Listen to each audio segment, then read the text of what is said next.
Securing your tilapia food stock while on the farm. Hi everybody, welcome again to another episode of Fish Keeping Jamaica. Welcome to this channel. Okay, so for about a year we have been speaking about tilapia fish farming, right? And we have gone through several dimensions as to different types of tilapia fish farming. The structure of the tilapia fish. Everything, feed. Breeding, caring for fries, and all that. Now we're going to be looking at something that is of value in a sense. Not to say that everything else is not of value, but I mean like something that is of great importance to the fish farm, commercial fish farmer. Okay, so we'll be using, well, I'll be using Danny Bunting Fish Farm as a prime example, so as to draw reference, right? Okay, so fish farming is expensive. It's an expensive venture, right?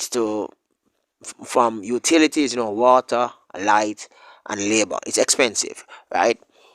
Also, depending on where you're at, you might end up have to put brood stock now and then, so as to ensure that your brood stock is kept to a particular level, right? So you have several fish ponds, and these ponds are, let's say, like Danny Bunting fish farm. He has over 374 acres of land, and that's a couple football field. Well, right, a lot of land, right? And on that 374 acres, he has over 74 ponds, right? 45 on one side and or something like that, right? But it's across from each other, right? It's not within one flat area. Some of these ponds are like 1 acre, 2 acre, 3 acre ponds. I think he has a few 4 acre. I'm not 100% sure. Okay, so these ponds actually keep fish from size of fingerling, that is like 1 inch, 2 inch, all the way up to those that are ready to be harvested. And at times, you end up, well, a farmer like Danny Bunting end up with losses, right? You have security breach, and security breach can occur in several different forms. One, you have, those crocodiles that actually seeps in the water into the night and actually consume some of those tilapia, right? And you can't really prevent that. You can only probably do some chasing. So you have a very large, extensive area filled with you have ponds, right? 1 acre, 3 acre, probably 4 acre pond, and yeah, you have some amount of pilferage. You have crocodile. I'm not sure if it's crocodile or alligator. I think it's crocodile, right? Right. Seeping into the system at nights and actually consuming some of the fish, and fish actually, you know, disappear because in one of these ponds, for example, 3 acre pond, up to 20,000 fingerlings are actually released in this pond. Right, the pond is roughly 5.5 feet deep, 1 acre wide. Right, 1 acre square wide, right, or something like that. I can't tell the dimension or the measurement, right? And these 20,000 fingerlings are released into this wide space, and it take roughly about between 7 to 8 months before they are harvested. Now, another means by which losses do incur is as a result of um, persons actually coming across in the dark of the night and actually conducting fishing. So they will map out the area and actually thief some fish, right? These are the two primary ways, right? And then you have the way in which, it's another nature way. But it's really funny. The birds actually swoops down and actually take out a one fish or two fish or more out of the pond, especially the smaller fish, and losses are incurred. So these are like the three primary ways, right?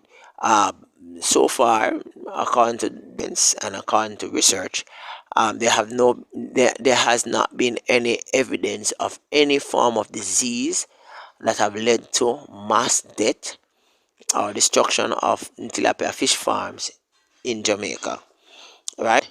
All right, cool. So how all these are measured, right?